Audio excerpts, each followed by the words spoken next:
With it coming up to the end of the year, end of 2024, I thought I'll end the year by showing off my car collection at 20 years of age. Now, I personally think this isn't the typical 20-year-old car collection.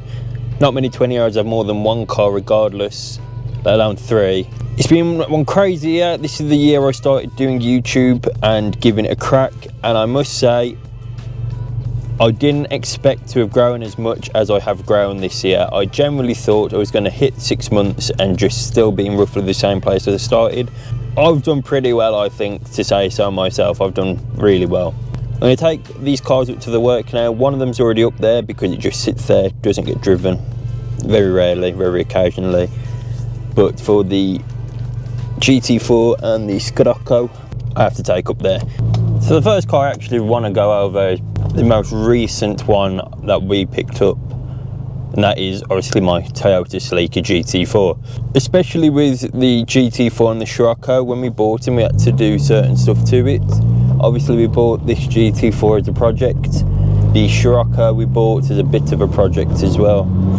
The plans for the GT4 anyway is still vast. You know, there's still a lot of stuff I want to do with this car. It's extremely loud even in the cabin, to be fair. So I'm not quite sure how this will pick up on the microphone. But yeah, one of the things I love doing most with cars is modifying them, making them unique, making them your own sort of thing, making them louder and faster. I love that side of it. And the GT4 is a very blank canvas. We bought it near enough dead stock, excluding the induction kit and the rear spoiler. Well, I'm still looking for an original rear spoiler because they seem to be unicorns. Whereas unfortunately the Scirocco I'd already pretty much finished off doing the whole build on it before I started YouTube, so there's not much more I can actually do.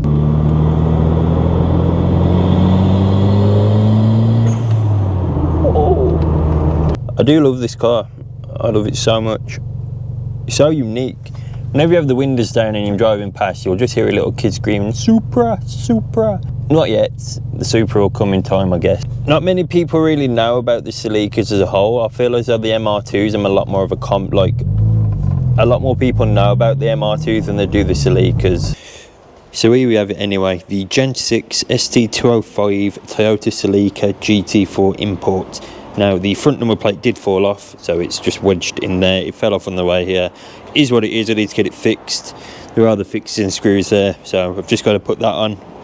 But honestly, you can kind of see why all the little kids just scream Supra when you see it, because it does look there's a lot of similar resemblances, besides from the rear lights, how the Supra, the 4 circles each side, and this is what these are called, are kukis. Kuki I think means peace in Japanese, so that's just some knowledge, general knowledge for you, because a lot of the MR2 as well have the Kuki lights. They're the better lights, I think anyway, and I think the Silvias also have something called Kuki lights, so that's just some general knowledge for you. But moral of the story is we picked this up in April this year, 24. This is the most recent car we have purchased that we actually want to keep, because we bought this Polo as well for scrap. That isn't to keep. It's like a 19 PD or something with 180,000 on the clock. It's been to the moon and back a few times, but in terms of actually keeping cars, this is the most recent one. Why it was so desirable to us when we saw it pop up? Pretty much dead stock, besides from the spoiler and the induction kit on the front when we bought it. Even though the stock 3-spoke alloys, that causes a lot of arguments on whether people think they look cool or people think they look vile. Me personally, I don't care. I think they look quite cool, and it keeps a lot of the original heritage with the car as well. And these alloys are really rare as well. They're stupid rare, because I think people want them as well for the Supras, because I think that some of the Supras came out the factory with these alloys on as well. The mileage as well, bear in mind this is still in kilometres. As you can see, it's got 99,920 kilometres, so it's 80 kilometres off 62,000 miles. We picked this up with about 97,000 kilometres on it, give or take. And essentially, the gearbox was no good in it, but it was repairable. What we personally think is when we took the prop shaft off this car, no oil came out the transfer box at all, and the transfer box is connected to the gearbox. They share the same oil, all that stuff, and literally about a teaspoon fell out. So we took the gearbox out and we sent it over to the guy that rebuilds our gearboxes. It's not something we do ourselves, we have to send the gearboxes out. And the guy had said cylinder 3, gear 3, the synchro, the gear and the other thing in the actual gearbox had welded itself together. What basically means this gearbox must have got that hot that it welded itself together, because third, you had nothing at all trying to put it in this car. The oil water turbo cooler as well underneath, we had to change that as well, and a few other, the alternator as well, we had to send that in to get repaired because that was scrap as well. The rectifier in it just wasn't charging the car. For people that have any idea of the GT4 market, especially the ST205s, understand how incredibly rare these cars are, and kind of how expensive a good one is as well, because you see a lot of them, a lot of them have a lot of miles on, like 152,000 miles or 160,000 miles, and personally for a sports car, because this is what I'd class it as, is a sports rally car, it's just a bit too much. So with about 60,000 miles on the clock, obviously, bear in mind the car's old, it's 29 years old. MREG is 95, so it's 29 years old, 30 years old next year. Finding a low mileage one is really hard to find. Now, the bodywork isn't the best, it's a bit dirty at the minute, but if you look really close, you can see like the swirls and everything, and there's something on the front bumper as well, somewhere there. Like, there's just a very small amount of imperfections with this car, and it's not much at all, really. I think Stevie Wonder as well put the tints on the back of this because they are terrible. Originally, it came with a disgusting Monmo steering wheel. It was massive, but getting the original... Oh, that scared me. Getting the original steering wheel for these cars is a nightmare because you can't get them. But this one came with like a bit of dipped carbon fibre on this leather and red stitching. So we thought we'd go and stitch this one up as well. And honestly, it makes a massive difference driving this car. Before it was like driving a boat. Generally, it was a pain to drive, but with the smaller steering wheel, so much nicer. Fuel-wise, it is terrible, but this is one of the only cars in the MR2 that I know of. The fuel gauge is always up. Normally, with modern cars, so that van, for example, in front, when you put the ignition on, the fuel gauge will go up. If you take the key out, the fuel gauge will go down. I don't know what it is, I don't know what does it either. Just a little cool thing. In terms of that though, the interior is dead stock. It's got the original floor mats as well with Celica in it. Got the original granny seats. This gear shifter, it's seen better days, but honestly, the new ones, I'm just ridiculous. The gears, I'm like gunshots a bit, like they're really stiff. I saw it come up on eBay, literally a day before it was going to end. Back when I was a baby, well, not a baby, but like I was 10, 11, 12, my dad picked up a GT4 for about 750 quid. Nothing wrong with it, it was mint, it was perfectly fine. In the end, we got rid of it anyway. It was really hard to lose money on that car. You couldn't physically lose money buying a GT4, because back then even, obviously the car market's just shot up all of a sudden. These GT4s for a high mileage one, I'm always looking at 5 figures regardless. So a low mileage one, this was a project, this was below 5 figures. It was still a fair amount.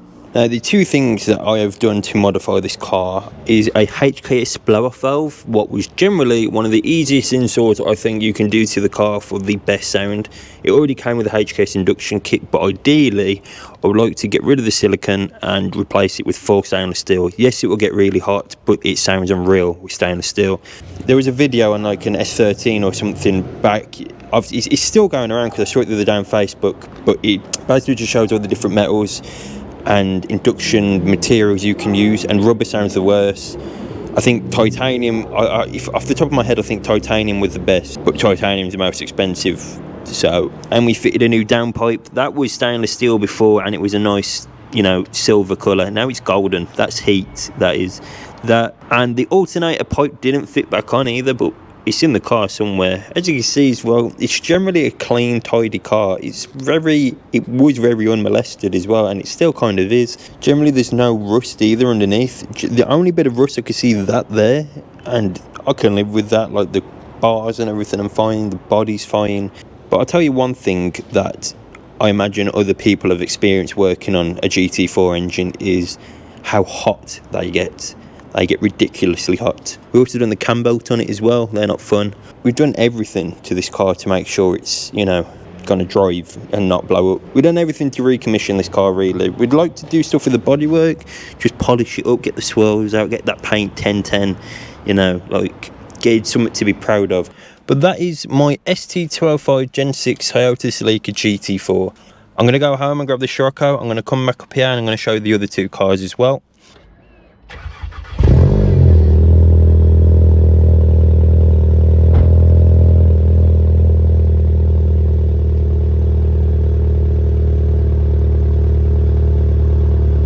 Now onto the car that started off my entire YouTube channel. Behind me is my second car, my 2016 2-litre DSG petrol 16-valve Volkswagen Scirocco. So my relationship with this car has been a long, bumpy relationship at times, but I wouldn't change it for the world, you know. One of them ones, the lights are on, why are the lights on? Turn off. I bought this car back in 2022 February. Starting from the beginning, basically I had a 1.25 Zetec S Fiesta Mark 7. Cracking car, absolutely unreal. Great on fuel, cheap to insure, cheap to break. It was great. For some reason, I've always wanted a Scirocco. My dad had a Scirocco when I was growing up, when the first came out back in 2009. And I always liked his Scirocco a lot. And then my uncle had a Scirocco, but he had the facelift one, what this is. And I thought, you know what, I want a facelift Scirocco. So I started looking, getting some insurance quotes, and then before you know it, bam, this popped up for sale. It was dead stock when I bought it. There was nothing. It had the smiley face bumper, no lip, some Audi alloys. The bonnet is still factory actually, so that's about it. Had some normal steering wheel. It had analog clocks, you know. Didn't have a spoiler. Didn't have dual exit exhausts. No, it did have dual exit exhausts, but they was tiny, and didn't have the side diffusers and the main diffuser back there. Didn't have the Audi F3 front brake kits. Didn't have a full custom exhaust system. Didn't have an induction kit. It didn't have anything really. It was as bone stock as you get. I had that car when I was 18 years old. I'm 21 years old next month, so I would have had it near enough 3 years in February, and it has been a very strong, fun and quick car to own at such a young age.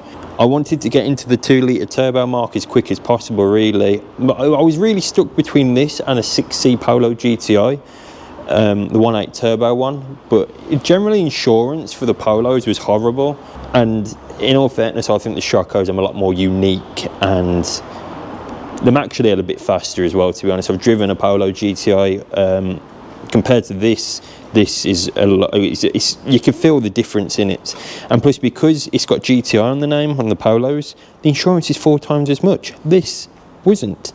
Still paying a lot of money for the insurance even now at 20 years old, but honestly I don't care. This is practically my daily driver. This is what I come to work in every day. This is what I come go to the shops in, you know, like, or go out in. The Celica really is just kind of a weekend fun dry car to have because it's got no ABS or traction. But this is like, this car gets it, this car gets the abuse. Now honestly, I don't want to go too much into the Scirocco simply because there is a lot of videos on my channel displaying what it's had. Like, you know, a lot of the stuff it has had, I've kind of made a video about, including the exhaust, the clocks, the steering wheel, all the cool stuff that everyone's interested in. The most asked question on this channel is, where did you get the clocks from? I don't know. It was a birthday present. It was a Christmas present. I honestly don't know. If I knew, I'd tell you. But as I just said anyway, talking about this car, is it had the front lip, smacks in design. It is split now because it's so low. It's so just aggressively and ridiculously low to the floor. Speed bumps, I'm not his friend. It's on some coilovers. The bigger brake, obviously. Once you push him, that car's about 300 brake. Obviously, what's the point in pushing a lot of power if you do not have the minerals and the braking force behind it? You know, it makes sense to upgrade them. And plus I got a good deal on the brakes. Full brake kit and the braided lines. I think I paid roughly £300 for the 2 calipers, the M-Tech discs, Brembo pads and the braided lines, and the heat shields as well actually. So that was a lot of money. The calipers alone, I'm like 170 a side. So, and also they came painted already in the colour that I wanted. Believe it or not, the stock tiny ones on the back was also that colour once upon a time, but I'm just ridiculously dirty and I've never cleaned them. Wheel spaces in the front, they're very tiny, but it could do with maybe, I don't know, like 5-10mm more, just to push it out a bit, make it look good, make it look tip top. I still want the skirts for it as well, but obviously with the other cars going on and all that rubbish, I kind of got to stop. It did have emerald struts. I say it did, it still does have emerald struts, but this one here is broke already. This one here is still a good one, that's, you know, solid, but this one here broke, so it doesn't really work that well.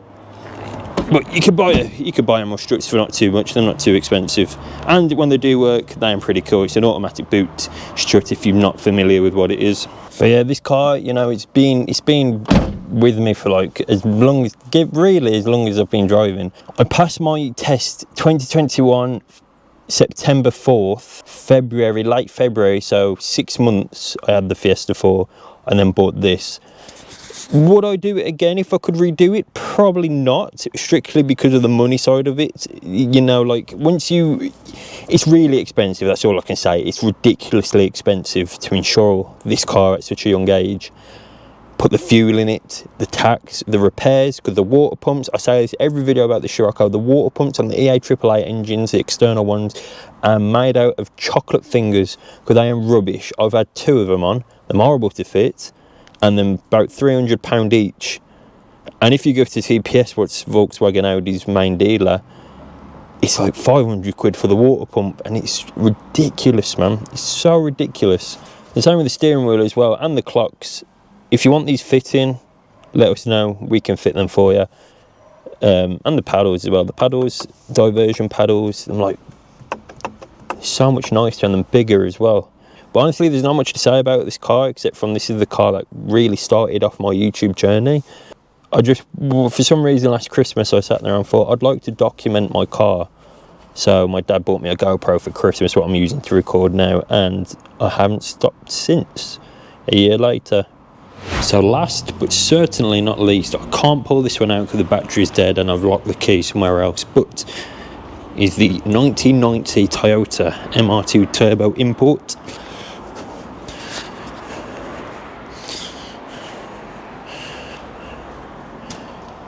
It's literally locked away every single night, you know, unless if the weather's nice, then we take it home, take the roof off, have a bit of fun in it, because this car is an absolute monster. Now I'll tell you a few ways that you could tell it's actually a turbo. The main obvious way is the vented bonnets. Now all of them come with the vents, but the NAs and flats, these are louved up.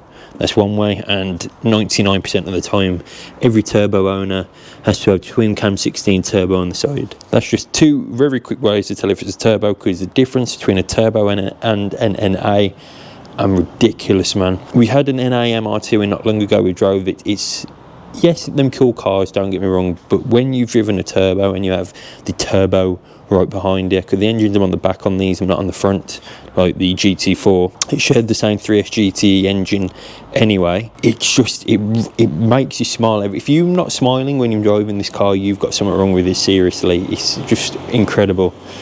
We took it to Brighton Park last year. It was, in my opinion, one of the fastest cars there. There was some Lotuses there, like some 80-90 grand Lotus. I don't even know what there was. There was like 3 litre turbo V6 autos Lotuses. You know, the people come in, it's their main hobby, racing is, and they was quick. But this, first time going to a track as well myself, me and my dad went, we took this on a trailer. It was fun. It developed a water leak, because basically we think personally the head gasket on these are made out of cork, so when you're booting it and giving it a hard time, the cork basically expands up, and then when it goes back to normal cold temperature, it just sits back down.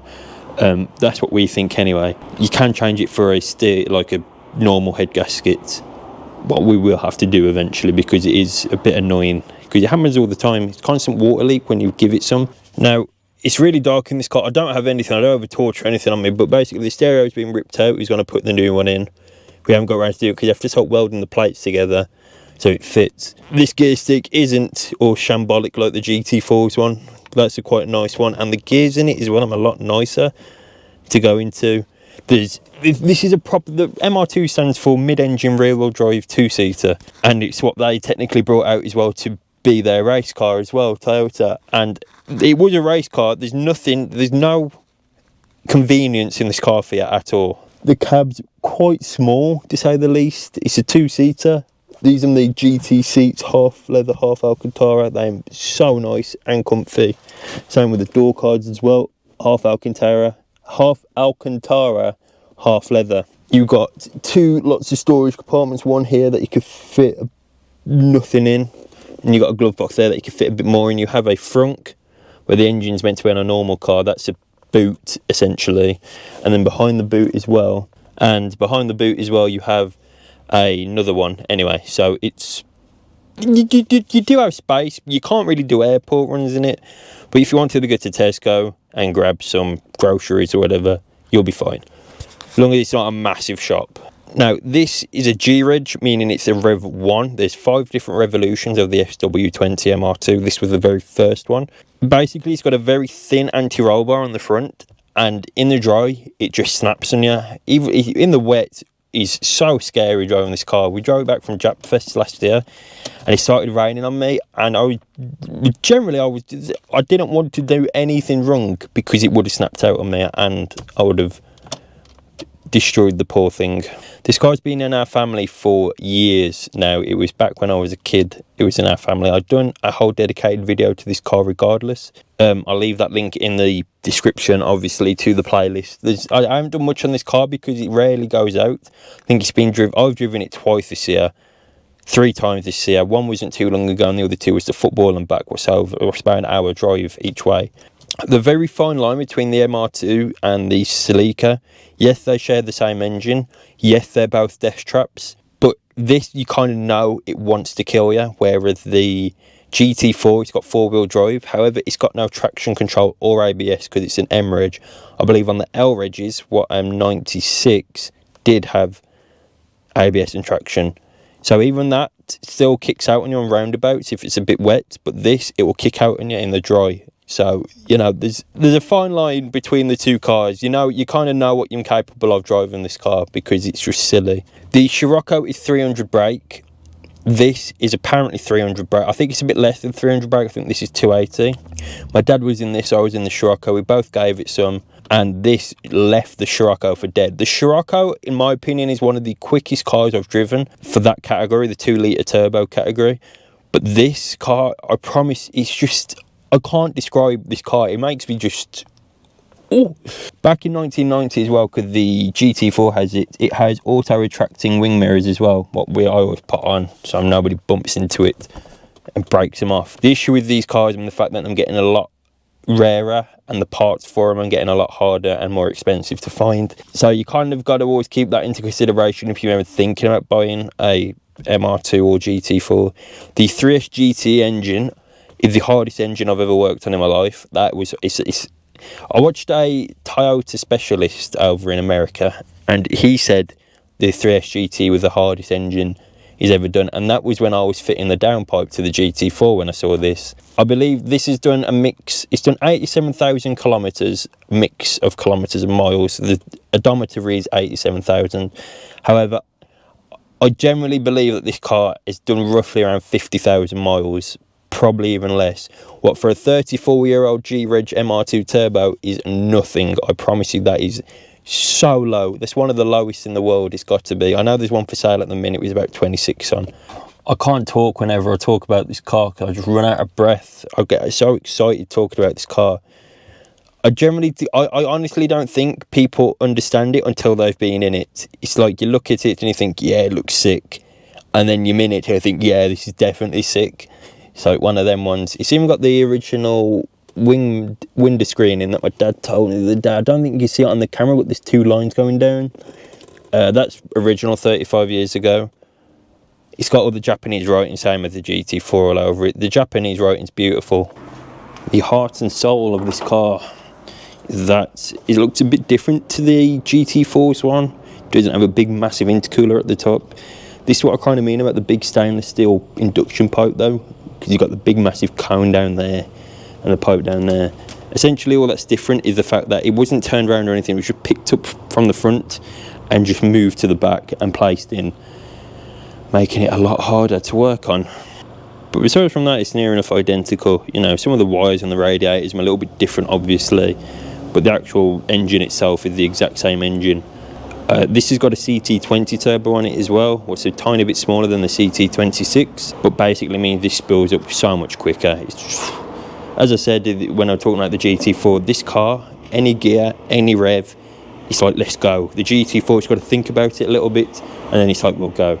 But it's a shame for English weather. If you lived in Australia or something, it'd be sick. It has had a full respray because it's red. It's got the pop-up headlights as well. I'm pretty sick, but it's got no, the battery's dead anyway, so they won't pop up because it's got no power. But the bodywork is generally dead stock. The original staggered 5-spoke wheels, original spoiler. Yeah, it's original suspension. Just how low the car is, it doesn't have any trouble getting over bumps or anything either. It's really weird. I think it's because the front's quite high up as well. It's a comfortable car as well to drive a lot of the time. That is going to be it for my car collection at 20 years old. Let me know what you think about it. I personally, obviously, love my car collection. Otherwise, I wouldn't have them. I love my Jap stuff. I really like my VWs as well. To me, the MR2 and the GT4 means tenfold more than an M140i or something, you know. Don't get me wrong, M140i, RS3s, whatever. They're all them great cars. They look quick, they am quick, they look nice, they're rapid, they sound nice, you know, them great cars. But the MR2 and the GT4, I'm just, you have a feeling that you just can't say about it. It's like they're really unique. I can't say it how, I kind of know what I'm meaning about. I just can't get it into words. It's quite annoying me actually. Let me know what your favourite car is as well of the collection as well. I couldn't give you my personal favourite. The Scirocco has been a warrior since the get-go, besides from the gearbox situation I've spoke about a trillion times. The GT4 is an unreal car to drive and it looks just so evil, and the MR2 is crazy. Generally it's crazy. It's so fast and looks the dog's nuts. It's just, I can't say it, I can't put it into words, man.